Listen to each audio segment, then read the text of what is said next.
평강이 넘치기를 빕니다. 목양실에 보면은 벽시계가 하나 걸려 있어요. 가까이서 보면 굉장히 예쁜 시계입니다. 시계 추에 보석이 하나 달려 있습니다. 우리 교회 건축하고 헌당식 할 때에 제 친구가 이제 선물이라고 들고 와서 걸어놓은 시계입니다. 이 친구는 대학 동기였는데 대학에 있을 때 제가 열심히 복음을 전했거든요. 그런데 예수님을 안 믿었어요. 그래서 이제 졸업을 하고 이제 헤어지고 제가 그 시내에 옛날에 기독서점이 있었습니다. 거기에 책을 사러 시내에 나갔다가 그 길에서 우연히 만나게 된 거예요. 그래서 이제 친구를 만나니까 또 제 마음에 예수님을 전해야 되겠다. 그래서 이제 서점으로 데려가면서 또 예수님 믿어야 된다 이런 이야기를 하니까 이 친구가 의외로 자기도 예수님을 믿고 싶대요. 그때 제 몸에 흐르는 전율 대학 4년 동안에 정말 열심히 전했는데 꿈쩍도 안 했는데 이 친구가 굉장히 그 성품이 온화하고 착해요. 사람이 너무 착해서 그런지 예수님을 안 믿으려고 그랬거든요. 그런데 그때 만나가지고 그렇게 말을 하니까 자기가 예수님 믿고 싶대요.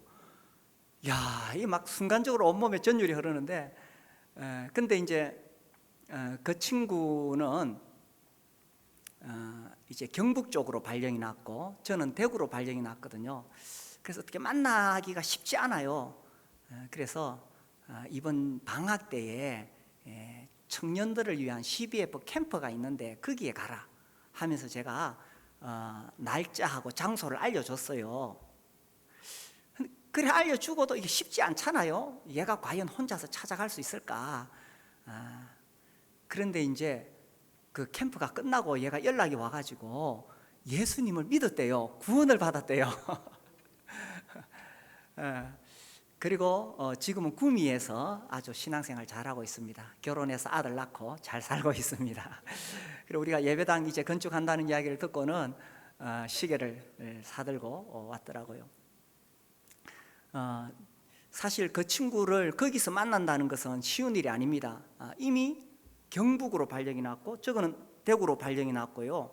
그 시간에 하필 그 시간에 거기서 정말 우연히 만났는데 그렇게 만난다는 건 쉬운 일이 아니죠. 그런데 그렇게 만남으로 해서 이제 다시 한번 이렇게 제가 복음을 전하게 되고 예수 믿게 되었습니다. 제가 이렇게 이야기를 했는데 들으시면서 좀 거슬리는 단어가 있지 않는가요? 좀 저거는 강단에서 나올 단어가 아닌데 이런 단어가 있습니까? 이야기 들으시느라고 집중해서 들으시느라고 뭡니까?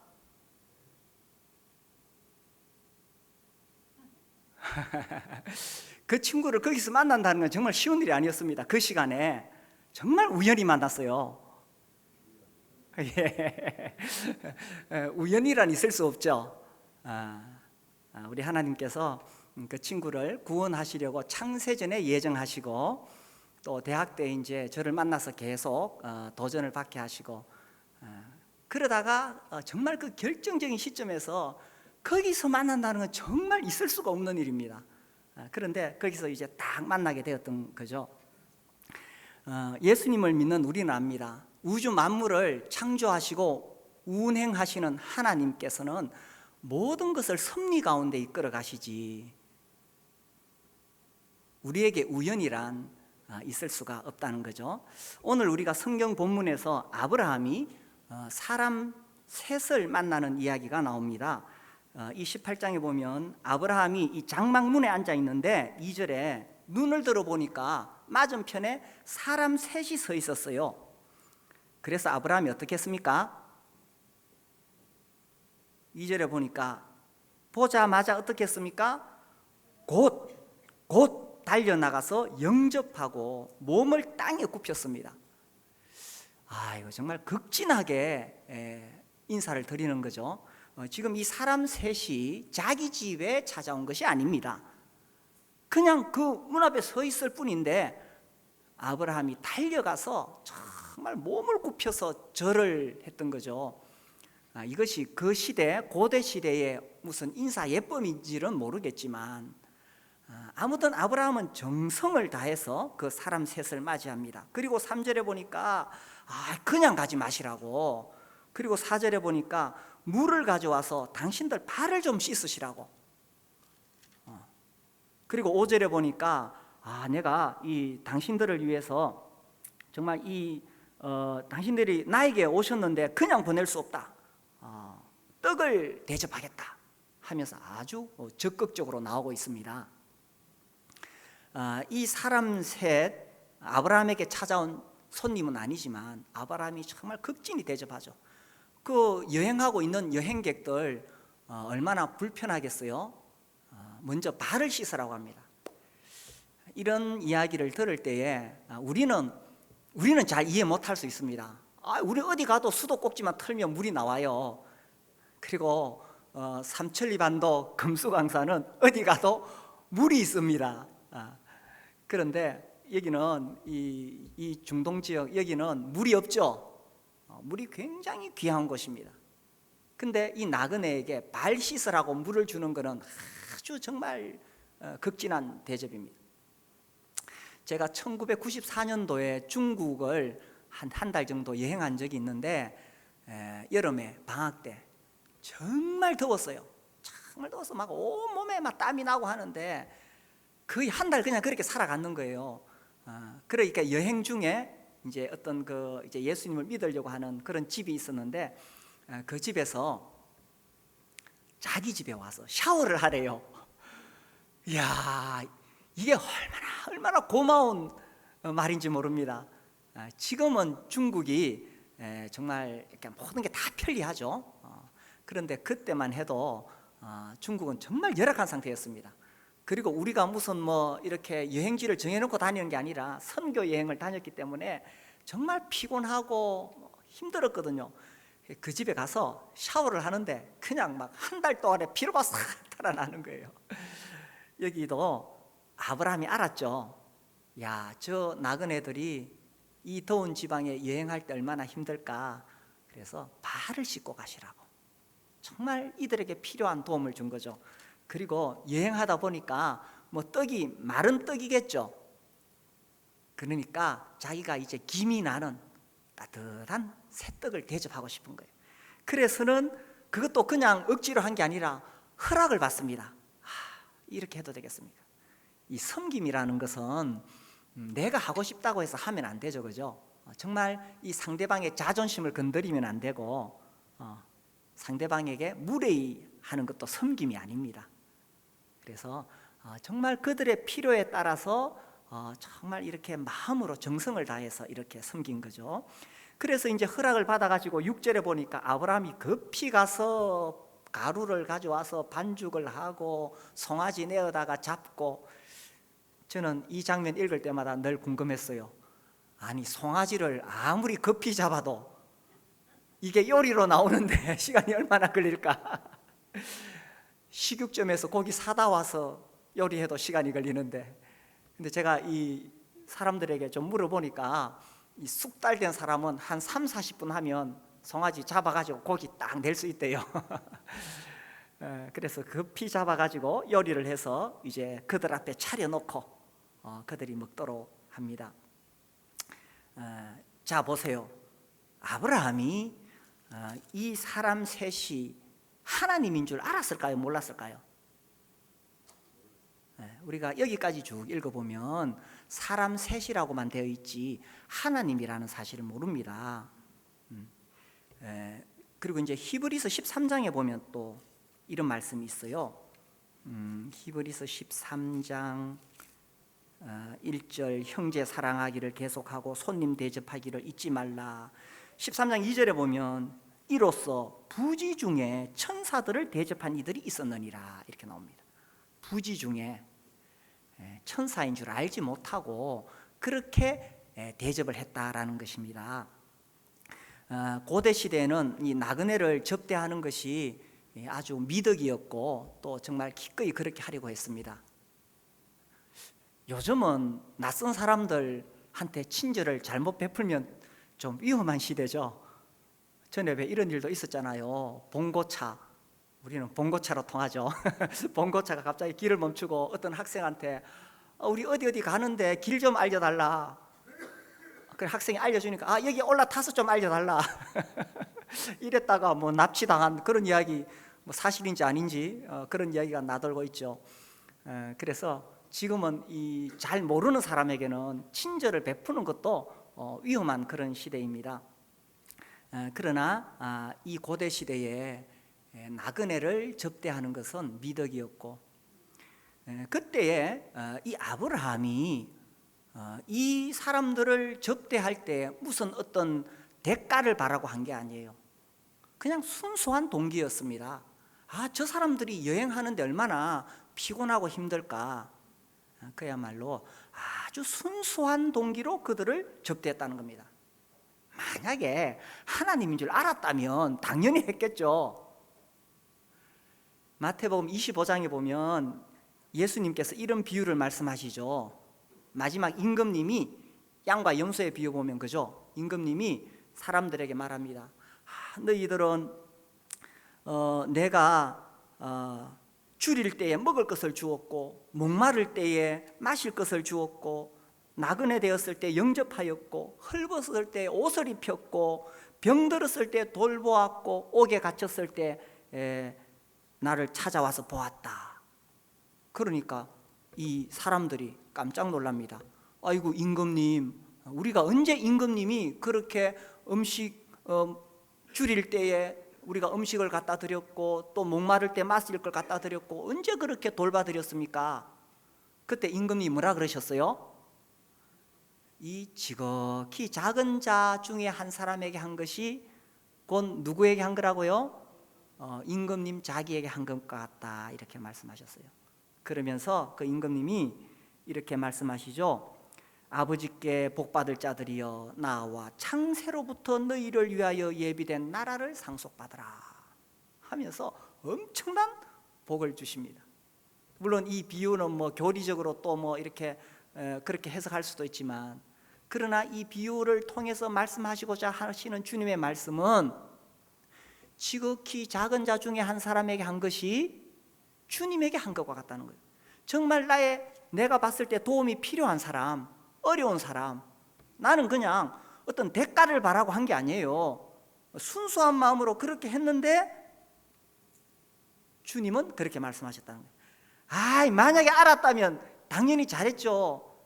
예수님이요, 우리 예배당에 오셨는데 누더기 걸치고 신발도 제대로 안 신고 들어와 보셔요. 어떻게 하겠습니까?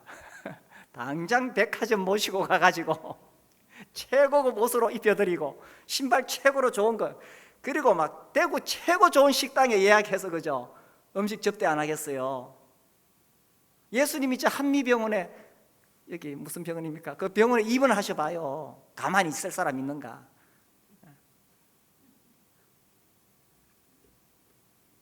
예수님은 정말 도움이 필요한 사람에게 한 일, 그것이 나에게 한 것이다.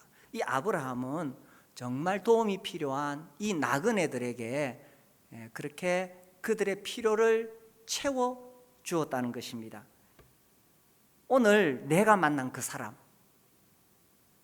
뭔가 나의 도움이 필요하지 않았을까요?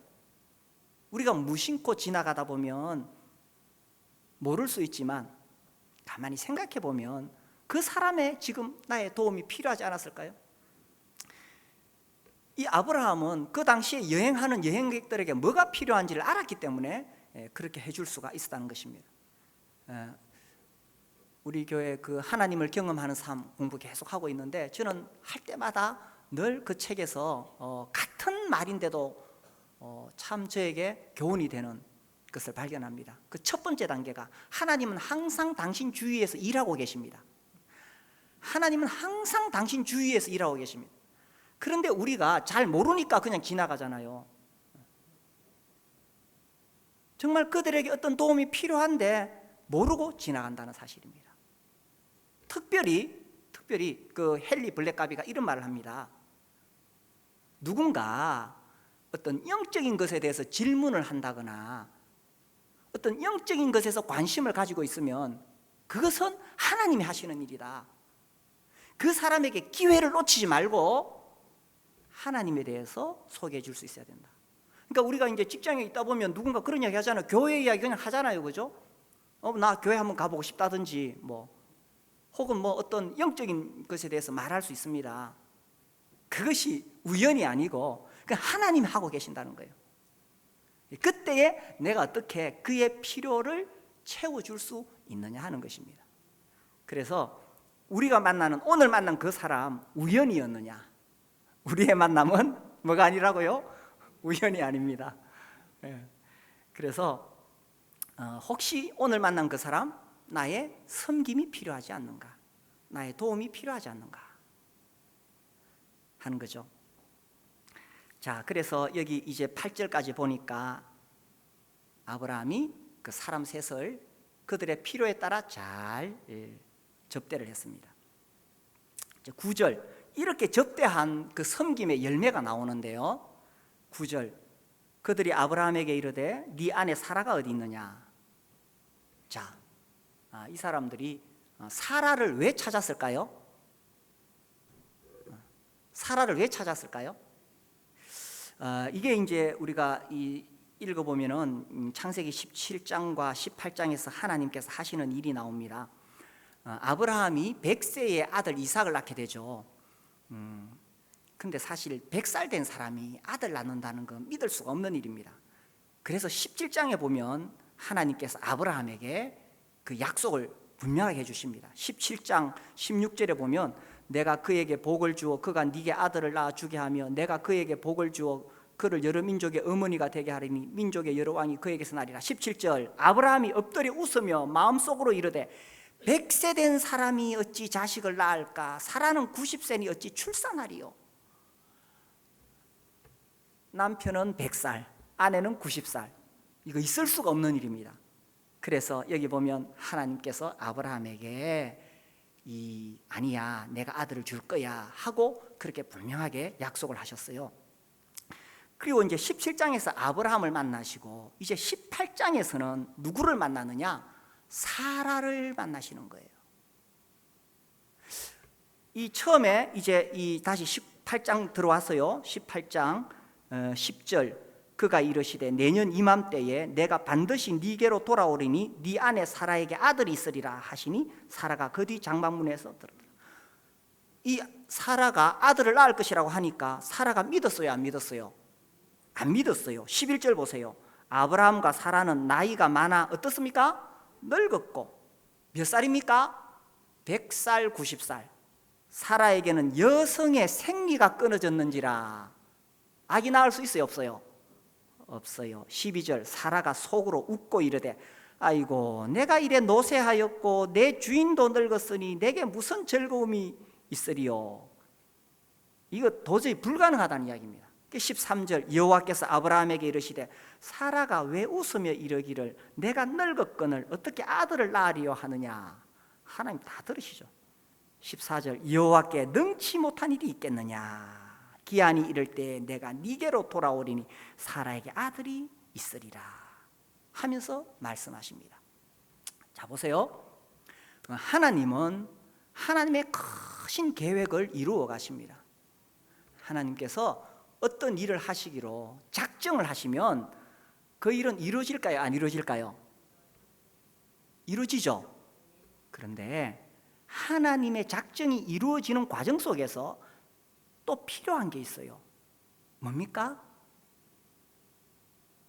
우리가 성경을 읽어보면 하나님께서 어떤 일을 하려고 작정하셨을 때에 그 일이 이루어지기 위해서 또 필요한 게 있어요. 자, 하나님께서 나를 구원하시기로 작정하셨죠. 그래서 예수님을 통해 나를 이제 구원하시려고 하셨어요. 그 일이 이루어집니다. 그런데 내가 구원받으려면 하나님이 작정하셨지만 또 뭐가 필요합니까?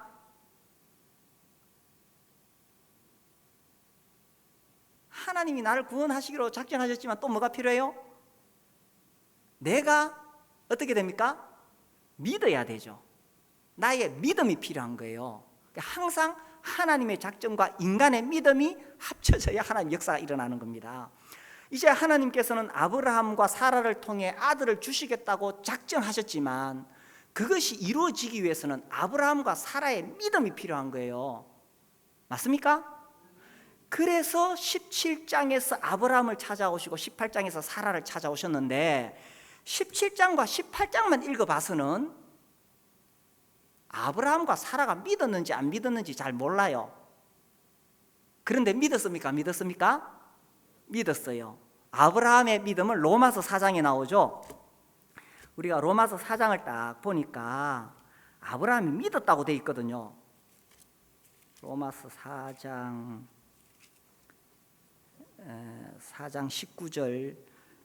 19절에 그죠? 그가 100세나 되어 100살이 되었어요. 자기 몸이 죽은 것 같고 사라의 태가 죽은 것 같음을 알고도, 자기도 죽었고 사라의 태도 죽은 것 같음을 알고도 어떻게 됐습니까?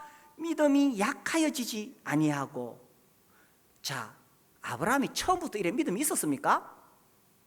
17장 창세기 17장 보니까 그렇지 않죠. 처음부터 믿음이 있었던 거 아니에요. 그런데 하나님께서 그에게 찾아오셔서 믿음을 주신 거예요. 그러니까 내가 예수님 믿는 것도 가만히 보면 내가 믿은 것 같지만 하나님께서 내가 믿을 수 있도록 여러 가지 상황을 통해서 역사하셨고, 그래서 내가 믿게 되는 거예요. 우리 인간은 너무나 연약하기 때문에.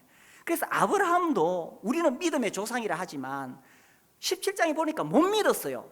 그래서 하나님께서 그가 믿을 수 있도록 하셔서 로마서에 보니까 20절, 믿음이 없어 하나님의 약속을 의심하지 않고 믿음으로 견고하여져서 하나님께 영광을 돌리며 약속하신 그것을 또한 능히 이루실 줄을 확신하였다.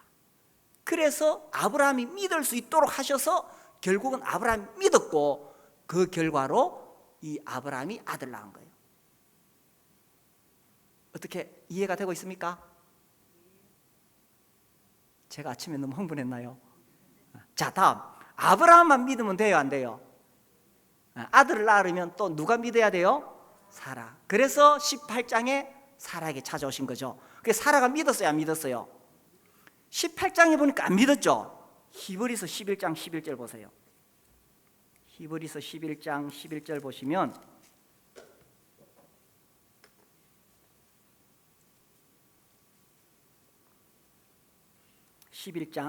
같이 읽읍시다. 시작. 믿음으로 사라 자신도 나이가 많아 단산하였으나 잉태할 수 있는 힘을 얻었으니 이는 약속하신 이를 미쁘신 줄 알았습니다. 믿음으로 사라 자신도 나이가 많아 이제는 아기를 낳을 수 없었지만 그런데 잉태할 수 있는 힘을 얻었어요. 약속하신 이를 만났기 때문에. 자, 그래서 사라도 믿음을 가졌기 때문에 이제 아브라함과 사라가 아들을 낳을 수가 있게 되었다는 것입니다. 자, 하나님은 하나님의 놀라운 계획을 가지고 계셨습니다. 이제 그 계획을 이루어 가시는 거예요. 자, 보십시다. 아브라함이 아들을 낳은 것은 하나님께서 왜 아브라함에게 100살의 아들을 주셨느냐? 왜 주셨어요? 1번, 아브라함의 대를 잇기 위해서. 2번, 하나님께서 이제 하나님의 백성을 만들어서 하나님의 나라를 만들고 그들 가운데 다윗 왕가를 세우고 그들 속에서 다윗의 후손으로 구원자를 보내시기 위한 원대한 계획을 가지시고 아들 보내셨다. 1번과 2번 중에 뭐가 맞습니까? 예? 2번이죠. 이로 볼 때에 아브라함이 100살의 아들 낳은 것은 단순히 그의 믿음을 칭찬하기 위한 것이 아니었다는 것입니다.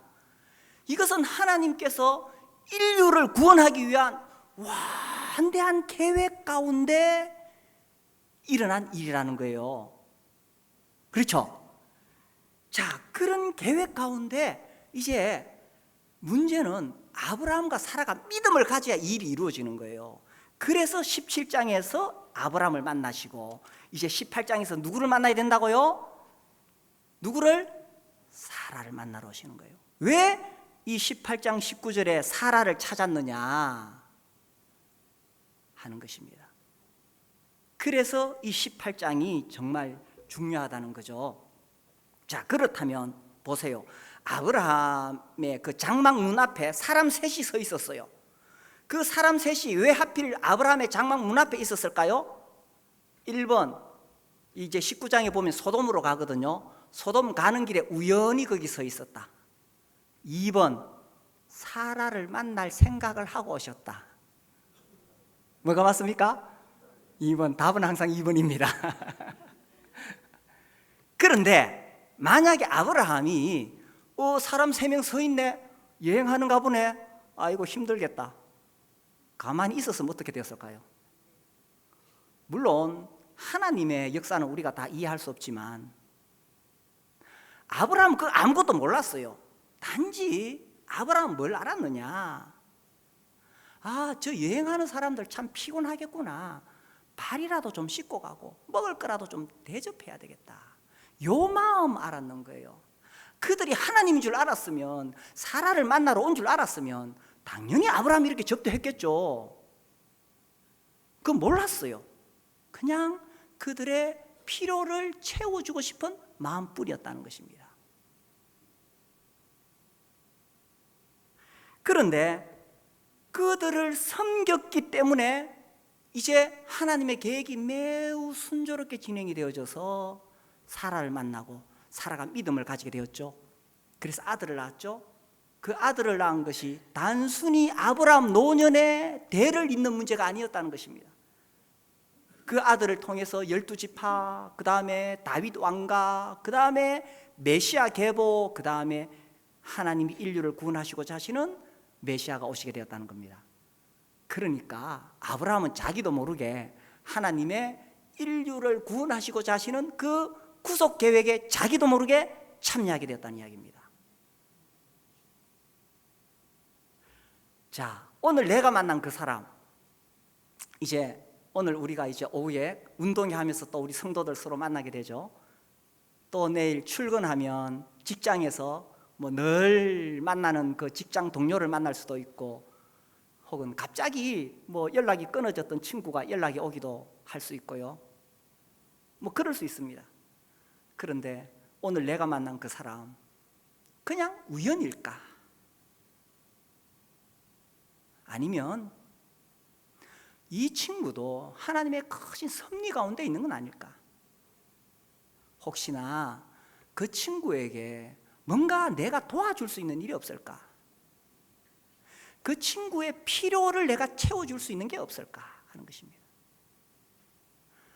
그건 내가 뭘 바라는 게 아니에요. 무슨 대가를 요구하는 게 아니고 그냥 아브라함처럼 이 여행객들 피곤하고 배고플 테니까 그냥 섬기는 겁니다. 그냥 섬겼는데 지금 나는 알지 못했지만 그것이 놀라운 하나님께서 인류를 이끌어 가시는 그 크신 계획 가운데 나도 모르게 거기에 참여할 수가 있다는 사실입니다.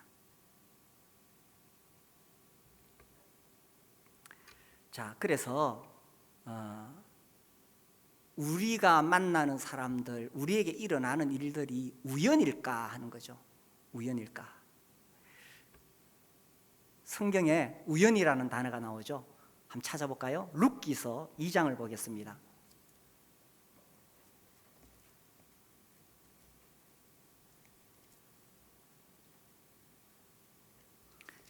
이 룻기는 룻에 대한 이야기입니다.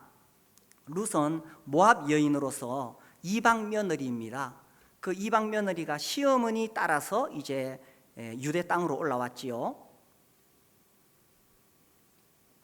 2장 1절에 보면 나오미의 남편 엘리멜렉의 친족으로 유력한 자가 있으니 그의 이름은 보아스더라. 모압 여인 룻이 나오미에게 이르되 원하건대 내가 밭으로 가서 내가 누구에게 은혜를 입으면 그를 따라서 이삭을 주겠나이다 하니 나오미가 그에게 이르되 내 따라 갈지어다 하매 룻이 가서 베는 자를 따라 밭에서 이삭을 줍는데 뭡니까? 우연히 엘리멜렉의 친족 보아스에게 속한 밭에 이르렀다. 4절 뭡니까? 마침 보아스가 이렇게 시작이 됩니다. 우연히와 마침.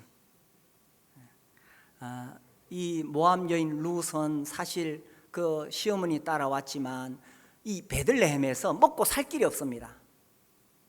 먹고 살 길이 없습니다. 우리가요 사실 다른 나라에 가면 그것만으로도 불편하고 힘듭니다. 이 시대는 더욱 그랬습니다.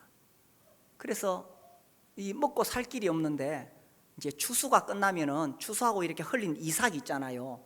그 이삭 주워 가지고 그거 주워서 먹고 살라고 갔는데 어디 집에 갔느냐? 우연히 보아스의 집에 갔습니다.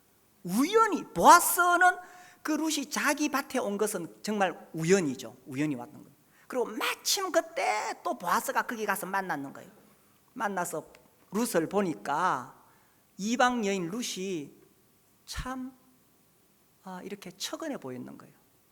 이 보아스가 뭔가 자기가 도와줘야겠다는 생각을 했죠. 그래서 룻을 불러다가 이 이삭을 줍다가 목마르거든 여기 와서 물을 마시라. 물을 마시라. 그리고 이제 점심 먹을 때는 또 불러가지고 여기 떡을 먹으라 그러고 또 자기 볶은 곡식을 잔뜩 또 주면서 배불리 먹도록 해줍니다. 그러면서 또 그 밭에서 일하는 자기 소년들에게 이렇게 말하죠. 추수하다가 그 룻이 있으면 그 앞에다 이렇게 곡식단을 일부러 이렇게 한 줌씩 좀 흘려놔라. 이것도 그냥 주면 안 돼요. 이거 자존심 상해요, 그죠? 그냥 주면 그러니까 남을 도와주는 것도 자존심 안 상하게 정말 그 사람 존중하면서 표 안 나게 도와주는 거, 이게 진정한 섬김이잖아요. 그래서 그 일부러 빼놓으라 그럽니다. 그 룻이 그거 알죠. 자, 어쨌든 보아스가 룻을 만나서 그렇게 도와줄 때는 어떤 대가를 바라지 않았습니다. 정말 순수한 마음입니다.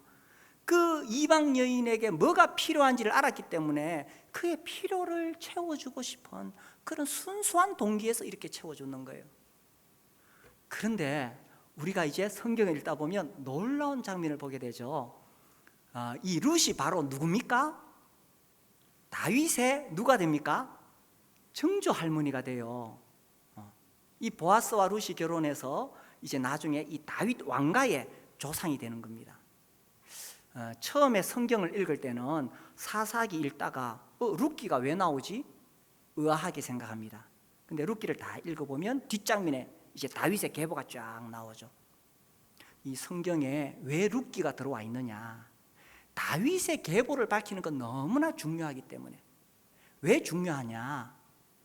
다윗의 자손으로 예수 그리스도가 오시기 때문인 거죠. 자, 보세요. 보아스는 단순히 그냥 그 룻의 필요를 채워주기 위해서 도와줬을 뿐인데 결론적으로는 인류를 구원하시고자 하시는 하나님의 놀라운 구원 계획에 자기도 모르게 영광스러운 자리에 참여하게 되었다는 거예요. 전혀 그런 의도가 없었죠. 그냥 필요한 사람, 그냥 그 이방 여인, 연약한 여인 도와줬을 뿐이에요.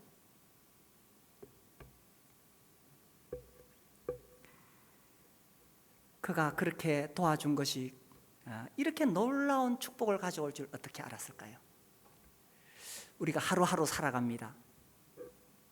내 인생에서 하루의 의미가 뭘까요? 어쩌면 직장에 출근해서 다람쥐 쳇바퀴 돌듯이 똑같은 하루가 지나가고 피곤하니까 남들 신경 쓸 여가 없어. 그냥 내일 하고 빨리 집에 가서 퇴근하고. 언제 남을 돌아봅니까? 저 사람에게 뭐가 필요한지 내가 어떻게 생각할 여유가 있겠어요? 그리고 또 우리가 인생을 살다 보면 정말 어려운 고난을 당하면 이런 생각이 듭니다. 아이고, 오늘 하루 내가 더 살아본들 뭐 하겠나? 혹시 그런 생각 드신 분 있으세요? 아이고, 나 없어도 세상은 잘 돌아가는데 오늘 하루 내가 더 살아본들 뭐 하겠나? 이런 생각이 들 때도 있습니다. 그런데 하나님은 오늘 나에게 주신 그 하루가 나에게 우연이 아니고, 오늘 내가 만난 그 사람도 우연이 아니고, 하나님의 섭리 가운데 나의 인생을 한 걸음 한 걸음 이끌고 계신다는 사실입니다. 그렇다면 오늘 하루가 나에게 얼마나 소중하냐 하는 거죠. 그리고 오늘 내가 만나는 그 사람들이 얼마나 소중하냐 하는 것입니다.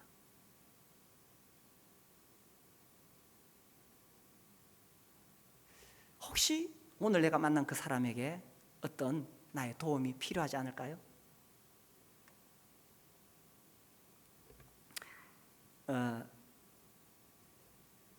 제 아내가 한 10년 전에 갑상선 암 수술을 했습니다. 이제 그때 저는 중국에 있었고 제가 나올 수 있는 상황이 안 되었어요. 그래서 아내 혼자 이제 수술실로 들어가게 되는데, 수술실로 들어갈 때 그 마음이 얼마나 두렵고 떨리겠어요. 사람들은 이렇게 말합니다. 갑상선 암은 착한 암이니까 아무것도 아니야, 걱정하지 마. 갑상선 암 걸린 사람이 제일 듣기 싫어하는 소리입니다. 네가 걸려봐라. 암은 다 암이지. 정말 위로하고 싶어서 하는 말인데 듣는 사람이 제일 듣기 싫어하는 소리입니다. 너도 한번 걸려봐라. 너 수술하러 한번 들어가 봐라. 뭐 착한 암이 어디 있어요? 암은 다 암이지. 그리고 그 수술실로 들어갈 때 그 마음의 두려움을 당해보지 않은 사람이 어떻게 알겠어요? 그런데 어떤 간호사가 제 아내에게 다가오더니만 손을 꼭 잡고 계속 위로의 말을 해주더래요. 걱정하지 마세요. 오늘 집도하시는 선생님은 이 분야의 최고의 권위자입니다. 정말 수술 많이 하신 분이십니다. 아마 수술 잘 될 거예요. 걱정하지 마시라고. 그 간호사가 자기 할 일 바쁜데 자기 할 일만 하면 되는데 이 환자에게 뭐가 필요한지를 아는 거예요. 그리고는 손을 붙잡고 제가 기도해 드려도 될까요? 이렇게 묻더래요. 그래서 기도해 달라 그러니까 이 간호사가 이렇게 마음을 다해서 환자를 위로하는 그런 기도를 해주더래요. 그리고 마음이 아주 평안해지더래요. 그 간호사는 수술실로 들어가는 수많은 환자들을 보았겠죠. 그냥 자기도 바쁜데 자기 할 일 하면 됩니다. 그런데 이 사람에게 정말 뭐가 필요한지를 알았기 때문에, 그 암 환자가 수술실로 들어갈 때 얼마나 두려운가를 알았기 때문에 자기가 할 수 있는 가장 최고의 일, 기도해 준 거죠. 우리는 직장에서 바쁘게 막 내 할 일 너무 바쁘고 그죠? 빨리 퇴근해야 되고 시간 나면 스마트폰 봐야 되고. 그런데 오늘 내가 만난 그 사람, 혹시 나의 도움을 필요로 하는 사람은 아니었는가요? 그런데 오늘 내가 만난 그 사람을 내가 그냥 아무 대가를 바라지 않고 순수하게 도와줬는데, 마지막 날에 임금님 말씀하시기를 내가 줄일 때 네가 나에게 먹을 것을 주었고, 내가 목마를 때 네가 마실 것을 주었고, 내가 헐벗었을 때 입힐 것을 주었고, 입을 것을 주었고, 내가 병들었을 때 찾아와 주었고, 내가 옥에 갇혔을 때 네가 날 돌봐줬다 라고 하신다면 이건 얼마나 놀라운 일이겠어요?